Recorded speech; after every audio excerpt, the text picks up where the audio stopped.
하나님의 말씀을 함께 보겠습니다. 오늘 말씀은 잠언 17장 1절 말씀입니다. 잠언 17장 1절 말씀입니다. 제가 대표로 봉독하겠습니다. 마른 떡 한 조각만 있고도 화목하는 것이 제육이 집에 가득하고도 다투는 것보다 나으니라. 아멘. 자, 행복을 창조하는 아름다운 동산, 제가 어떤 이야기를 쭉 해볼 테니까 여러분이 무엇일까를 한번 상상을 해보세요. 행복을 창조하는 아름다운 동산, 하나님 보시기에 너무나도 좋았던 곳, 모든 것들이 아름답고 싱그러운 축복의 땅, 하나님의 음성이 있고 아름다운 동행이 있고, 그리고 정말 너무나도 예뻐서 눈을 뗄 수가 없었던 곳. 그러나 단 한 가지는 절대로 손대지 말라고 어떤 기준을 세워 주었던 곳, 어딜까요? 에덴 동산입니다. 이 에덴 동산의 행복, 에덴 동산의 기쁨, 에덴 동산의 아름다움은 화려하게 가꾸어진 정원이 아닙니다. 그리고 예쁜 동산도 아닙니다. 에덴 동산의 진정한 행복은 하나님과 아담의 사랑의 관계, 하나님과 하와의 아름다운 영적 관계와 더 중요한 것은 부부간의 아름다운 사랑의 관계가 만들어졌을 때가 더 행복했고 더 아름다웠고 더 소중했습니다. 아무리 아름다운 에덴 동산이라도 하나님과의 관계가 깨지고 부부간의 관계가 깨지니까 아름다움이 아니더라고 하는 거예요. 화목하다고 하는 것, 그리고 그 화목을 이루어가며 산다고 하는 것이 얼마나 큰 은혜이고 큰 축복일까. 아무리 집이 아름답게 지어졌어도요, 그 집이 아름다운 것은 인테리어가 아름다워서 아름다운 것이 아니라, 그리고 모든 것이 잘 가꾸어지고 갖춰져서 아름다운 것이 아니라, 진정한 아름다움은 얼마나 아름다운 화목을 만들어내느냐가 진정한 아름다움이란 말이에요. 저는 그래서 행복한 가정 만들기 시리즈 5번째 한번 따라해 볼까요? 화목한 가정. 자, 화목한 가정이라는 제목으로 말씀을 나누려고 합니다. 전쟁통에 나팔수 하나가 전쟁 포로가 되었습니다. 자, 전음을 사용시켜라 라고 이야기하니까 그 나팔수가 손이 발이 빌면서 이렇게 이야기합니다. 저는 전쟁을 한 적이 없습니다. 저는 적군을 죽인 적도 없어요. 저는 어떤 환경에서 칼을 잡은 적이 없고, 그리고 적을 죽인 적이 없는데 왜 저를 죽이려고 하십니까? 이렇게 얘기했을 때 이 사람을 죽여야 된다고 말했던 적군의 장군이 이렇게 얘기를 합니다. 너는 누구도 죽일 마음도 없었고 싸울 마음도 없었으면서 너의 가장 나쁜 점은 싸움을 부추긴 죄다. 너의 가장 나쁜 것은 수많은 병사들에게 싸울 수 있도록 그 싸움을 부추긴 죄가 너에게는 가장 큰 죄다라고 하면서 그 나팔수를 가장 먼저 죽였다는 글을 봤어요. 화목을 깨는 것, 그리고 무언가 화목을 깨도록 부추기는 것, 이것이 가장 나쁘다고 하는 거죠. 요즘에 늘 뉴스나 이런 데서 들리는 가슴 아픈 이야기는 가정이 부부가 깨지는 이야기들, 그런 수많은 아픔의 이야기들을 들을 때 참 마음이 아프다 하는 생각이 듭니다. 과연 화목을 만든다는 게 얼마나 어려운 일일까? 저 사람과 내가 화해를 한다는 게 얼마나 어려운 일일까? 잠언서 18장 19절의 말씀을 보니까요, 시작. 노엽게 한 형제와 화목하기가 견고한 성을 취하기보다 어려운즉 이러한 다툼은 산성 문빗장 같으니라. 자, 이 표현을 한번 해볼게요. 산 위에 성이 하나 있어요. 성문이 문빗장으로 딱 걸려서 굳게 닫혀 있어요. 그 성문을 열기 위해 적들은 막 나무로 갔다가 돌진을 하기도 하고 성문을 열기 위한 모든 힘을 동원하지만 그 성문을 연다는 게 결코 쉬운 게 아니에요. 어떤 다툼이 일어나서 갈등이 생기고 마음이 딱 닫혀버리면 그 사람과 화목하기가 얼마나 어렵냐면, 닫혀버린, 그리고 닫아버린 그 문짝에 문빗장처럼 꽁꽁 마음을 닫더라는 거예요. 그래서 화목을 만들어낸다는 것이 그렇게 쉬운 게 아니더라고 하는 거죠. 성경을 보더라도 화목한 가정, 행복한 가정이 끝까지 유지된 가정이 그렇게 많지 않아요. 위대한 성경의 인물들을 보더라도 야곱과 에서가 싸우고요, 아브라함과 롯이 갈라서고요, 요셉과 형제들이 죽이니 살리니 난리가 나고요, 모든 성경의 위대한 인물들도 보니까 이 화목을 만든다는 게 참 어려운 거예요. 제가 얼마 전에, 꽤 오래전이군요, 한 10여 년 전에 미국 뉴저지에 부흥회를 갔을 때 어느 한 가정을 이제 대접받기 위해 가요. 근데 목사님이 이렇게 말씀하시는 거예요. 목사님, 이 집은 좀 특별한 집입니다. 이게 뭐가 특별한데요? 가보시면 압니다. 갔어요. 넓은 마당에 집이 4층 높이로 이렇게 지어져 있어요. 근데 이 집은 미국의 모든 신문에 또 방송에 다 났던 집이라는 거예요. 그게 무엇 때문에 났냐 그랬더니, 김덕자 권사님 혼자 계신 이 집에 장가를 간 세 아들과 딸의 가정이, 네 가정이, 그러니까 어머니까지 따지면 5가정이 한 집에 모여 살아요. 근데 얼마나 믿음이 좋고 얼마나 화목한지 이 가정의 스토리가 미국 내에 하나 이슈가 되는 거였어요. 들어가 보니까 지하실에는 예배실이 차려져 있고 모든 악기가 세팅이 되어 있어요. 이 집에서 매일같이 예배가 드려져요. 그리고 가족들은 돌아가면서 하루씩 한 주씩 대접을 하게 되고, 텃밭도 이렇게 갈라놨는데 각각의 가정이 그 집을, 그 밭을 관리해요. 그 어머니는 자식들 자랑에 침이 말라요. 제가 너무나도 아름다운 가정을 봐서 큰아들에게 물었어요. 당신은 뭐 하세요? 그랬더니 뉴저지에 제일 큰 카센터를 하고 있더라고요. 어마어마한 공장을 하고 있어요. 화목하면 모든 것이 다 잘 된다 하는 것이 우리가 늘 외웠던 말 중에 가화만사성이라는 말이 있어요. 가화만사성이라는 말은 집안이 화목하면 하는 일마다 잘 된다, 그 얘기예요. 그만큼 화목이 중요하고 이 가정의 이야기를 통해서 많은 사람들이 도전을 받아요. 수십 명이 함께 살면서 사랑이 있고 기쁨이 있고 예배가 있고 감사가 있고 감동이 있어요. 우리들의 가정이 에덴 동산의 처음처럼 그렇게 화목한 가정으로 천국과 같은 가정이 되기를 기대합니다. 그러면서 그 가정을 생각하면 제가 떠올린 말씀이 바로 오늘 본문의 말씀이었어요. 마른 떡 한 조각만 있고도 화목하는 것이 육선이 집에 가득하고 다투는 것보다 나으니라. 가난해도요, 고대강시 같은 집에 살지 않아도 그렇게 화목한 가정은요, 얼굴에 행복함이 가득 차여져 있어요. 제가 우리 교인들의 얼굴을 이렇게 보면은 얼마나 밝고 환하고, 근데 우리 교인들은 별로 부자가 별로 없어요. 왜 그런가 봤더니 부자는 아니어도 화목하기 때문에 천국을 살아요. 그리고 화목한 기쁨을 누리고 산단 말이에요. 자, 우리 옆 사람 얼굴 한번 쳐다보면서 늘 그 얼굴로 사시기 바랍니다. 인사 한번 하세요.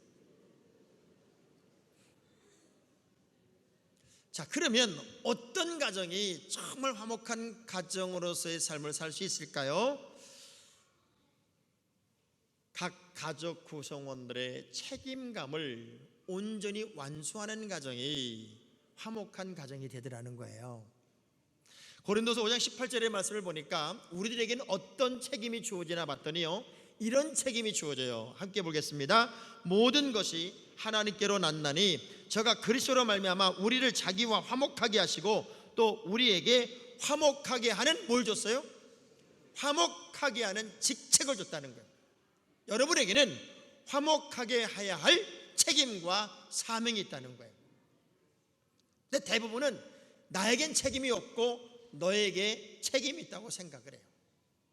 어느 수도원에 정말 말썽꾸러기 수도사가 하나 있어요. 이 수도사는 다른 사람과 어울릴 줄을 몰라요. 그리고 자꾸 비난을 하게 되고, 그리고 수도사 사이에 이간질을 시켜서 늘 문제를 만드는 트러블 메이커였어요. 그 나머지 수도사들이 이런 생각을 했어요. 저 사람만 없으면 좀 우리 수도원이 편안하겠다. 그러던 차에 대판하고 그 수도사가 수도원을 떠나겠다고 떠났어요. 나머지 수도사들은 너무 좋아했죠. 드디어 저놈이 갔으니까 우리가 참 행복하겠다. 그런데 수도원장은 그 사람을 보내면 안 된다는 거예요. 그래서 시간을 쫓아가가지고 설득하고 달래고 월급도 올려준다고 그러고 일도 줄여준다고 그래가지고 기어이 데리고 오는 거예요.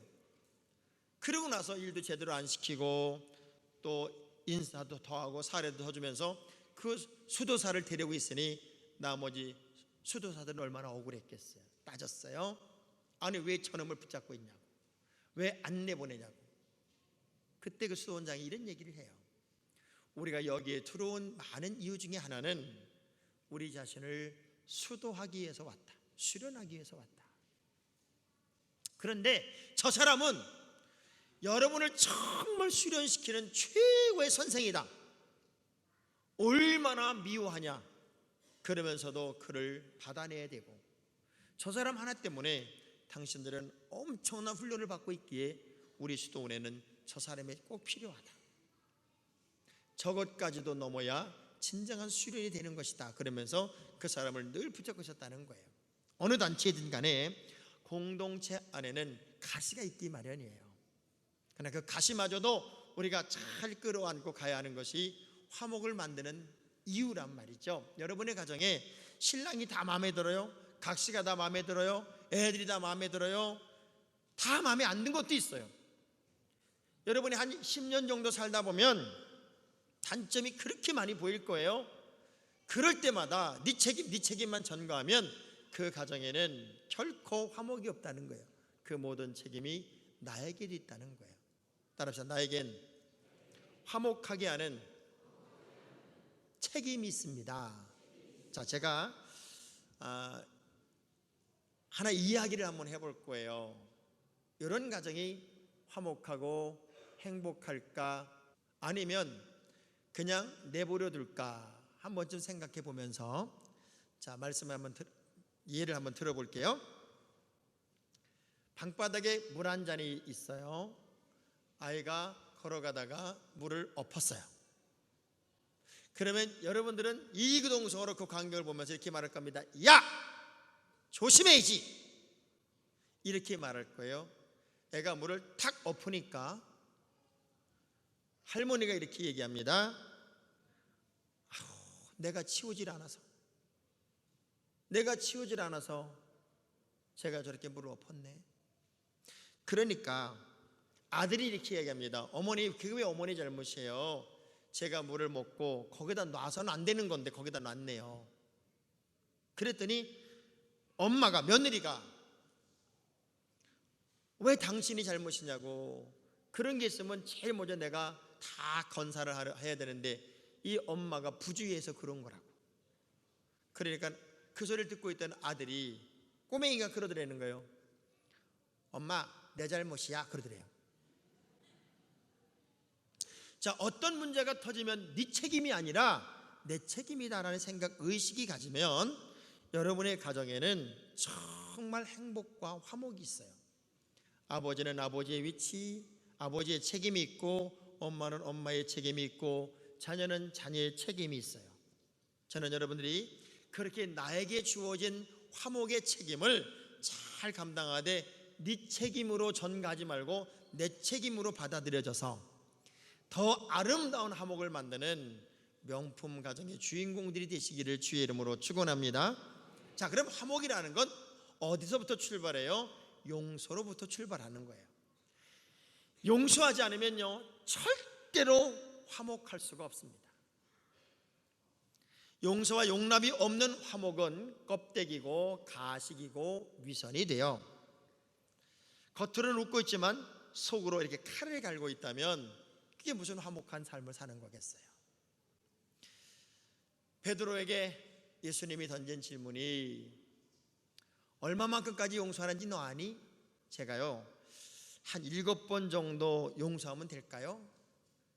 예수님 뭐라고 그래요? 아니 70번씩 7번이라도 용서해야 된단다. 가정에서는요 가장 아름다운 화목의 요소가 뭔 줄 알아요? 용서하고 용납하고 이해하고 덮어주고, 아멘 안 하는 게 수상하긴 합니다. 안아주고. 어느 부부가요 그렇게 싸워요. 아이가 시간만 나면 싸워요. 싸우다 더 이상 방법이 없으니까 갈라설 지경까지 선 거예요. 그 사람들이 다 걱정하는 거죠. 저러다 오래 못 가겠다, 저러다 오래 못 가겠다. 그랬는데 어느 날부턴가 갑자기 부부가 사이가 좋아지는 거예요. 너무 궁금해서 물었어요. 그렇게 사이가 안 좋더니 어쩜 이렇게 금방 사이가 좋아졌냐? 그때 부부가 기가 막힌 얘기를 해요. 우리가 사이가 아주 나빴을 때는 단점을 지적하기 시작했다. 예를 들면 당신은 반찬 투정하는 게 문제예요. 당신은 게을른 게 문제야. 당신은 돈도 못 벌어오는 게 문제야. 당신은 싸나운 게 문제야. 뭐 자꾸 문제를 제시하니까 굉장한 싸움이 되더라는 거예요. 그런데 둘이 합의를 하기를 우리가 단점을 지적하고 나면은 그 뒤에다 요 단어를 좀 붙이자. 요 단어. 혹시 내 마음이 상해서 당신에 대한 문제를 지적하려고 할 때 그 지적한 뒤에다가 요 단어 좀 붙이자. 그래가지고 그 단어를 붙이기 시작했대요. 뭔 단어를 붙였나 봤더니 당신은 돈을 못 벌어오는 게 문제야. 그래서 내가 당신을 사랑해. 그럼에도 불구하고 내가 당신을 사랑해. 요 말을 붙이기 시작했대. 그랬더니 아무리 약점과 단점을 지적해도 그런 요소들까지 합쳐서 내가 당신을 사랑하는 이유가 되고 보니까 그 다음부터는 싸움이 없어지더래요. 자, 연습 한번 해봐요. 여러분 신랑이나 각시가 어마어마하게 밉다고 생각하고 당신은 이쁜 구석이 하나도 없어. 한번 해봐요. 저 따라서 당신은 예쁜 구석이 하나도 없다고. 그래서 내가 당신을 사랑해. 그럼에도 불구하고 내가 당신을 사랑한다고. 당신은 왜 그러는지 모르겠어. 해봐요. 시작. 당신은 왜 그러는 거예요 도대체. 그래서 내가 당신을 사랑한다고. 그럼에도 불구하고 내가 당신을 사랑해. 요거면 문제가 다 풀어지더래요. 꼭 써먹으시기 바랍니다. 어찌 아멘을 안 해요? 가정의 화목은 끝없는 용서로부터 출발하게 되고요. 그 아름다운 화목은 아름다운 가정을 미래로 만들어가게 합니다. 저는 그래서 이렇게 여러분에게 숙제를 주고 싶어요. 돈을 버는 것보다, 공부 잘하는 것보다, 내가 즐거운 취미를 즐기는 것보다 우선순위가 가족이 되게 해라. 마른 떡 한 조각만 있어도 육선이 가득한 고대 광시 같은 집에 사는 그런 사람보다 마른 떡 한 조각만 같이 먹으면서 화목하게 사는 것이 진정한 행복이라는 거예요. 그래서 아무리 위대하고 아무리 좋은 것보다도 더 중요한 것은 가족이고 남편이고 아내고 자녀고 부모가 되어야 된다는 거예요. 근데 우리 현실은 일, 돈, 여가, 친구, 집, 취미 다양한 것들로 인해서 가족이 무시가 되는 그런 시대를 살지요. 아빠는 돈 버는 일 때문에 가정에 소홀하고, 엄마들은 친구를 만나고 취미생활 하느라고 가정에 소홀하고, 아이들은 공부한다고 컴퓨터 한다고 게임한다고 가정에 소홀하고. 만약 그런데 가정이 깨지고 나면 무슨 희망이 있을까요? 남편이 돈을 굉장히 많이 벌어왔어요. 그런데 아이가 가출을 했어요. 아내가 열심으로 애를 가르쳐서 서울대학을 집어넣었어요. 그런데 남편이 바람이 났어요. 아이가 최고의 대학을 들어가서 그야말로 자랑스러운 아이가 됐어요. 그런데 부모가 신뢰가 안 돼요. 그러면 아무리 우리가 어떤 목적을 향해 살았는데 그 목적을 이뤘다 할지라도 가정이 무너지고 가족이 깨지면 진정한 행복은 아니잖아요. 그래서 우선순위를 가족에게다 두자 그 말입니다. 할렐루야. 제가 하나 재밌는 얘기를 들려드릴게요. 며느리가 시집을 왔어요. 처음으로 밥을 했어요. 그런데 며느리가 일찍 일어나 밥을 하고 나서 막 부엌에서 울어요. 깜짝 놀란 신랑이 가보니까 부인이 그렇게 우는 거예요. 첫날 밥을 하면서. 그게 왜 우냐? 힘들어서 우냐? 그랬더니 아니라고. 내가 우리 어머니의 아버지 당신 밥 잘 해드리려고 했는데 그만 서툴러서 밥을 태웠다고. 그리고 막 우니까 여러분 같으면 뭐라 그럴까요? 그래 내가 뭐라 그래서 시집 오기 전에 좀 훈련받고 연습하고 오라고 그러잖아. 이게 여러분들인데요, 이 신랑이 뭐라는 줄 알아요? 미안해, 내가 물을 충분히 길어왔어야 됐는데 물을 조금 길어오는 바람에 당신이 밥에다 물을 조금 넣었나 보다. 그러면서 다독다독거리니까 시아버지가 지나가다 울고 있는 며느리를 보고 쟤 왜 우니? 아버님 사실은 밥을 차리려고 했는데 밥을 태워서 이렇게 서러워서 운대요. 그랬더니 시아버지가 그러는 거예요. 미안 며느라가야 미안하다. 내가 장작을 얇게 팼어야 되는데 두껍게 패가지고 화력이 너무 세가지고 그렇게 됐구나. 미안하다 아가야. 그랬더니 시어머니가 지나가다가 그 광경을 보고 아이고 이 늙은이가 주책이다. 나이가 들다 보니까 냄새 맡는 것도 현찮아가지고 밥 타는 것 금방 냄새 맡을 수 있었는데 얼른 쫓아가서 불 내가 뺐어야 되는데 미안하구나. 서투른 며느리가 얼마나 힘들었겠니. 여러분 그 가정은 행복할까요? 안 행복할까요?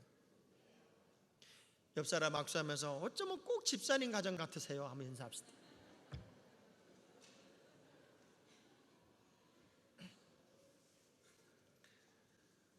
다른 어떤 것보다도 중요한 게 없어요. 내 신랑이 중요하고 내 각시가 중요하고 우리 아이들이 중요하고 우리 부모들이 중요하기에 돈보다 앞서는 것이 가족이 되어야 되고요, 취미보다 앞서는 것이 가족이 되어야 되고요, 좋은 대학보다 앞서는 것이 가족이 되어야 돼요. 저는 여러분의 가족이 정말 이 땅의 어떤 가정보다도 가장 행복하고 가장 화목하고 가장 사랑 넘치는 그런 화목한 가정이 되기를 주의 이름으로 축원합니다. 자, 몇 가지 다짐을 합시다. 나는 절대로 지적하지 않겠습니다. 나는 내 위치에서 화목의 직책을 온전히 감당하겠습니다. 우리 가정은 매일매일 천국을 경험하는 화목한 가정을 만들겠습니다. 그 주인공이 여러분이 꼭 되기를 바랍니다. 그래서 부모는 부모의 자리, 자녀는 자녀의 자리에서 언제나 자기의 책임을 다해서 이 땅에 가장 행복한 화목한 가정의 모델들이 여기 참여한 여러분의 가정들이 될 수 있기를 주의 이름으로 축원합니다. 아멘.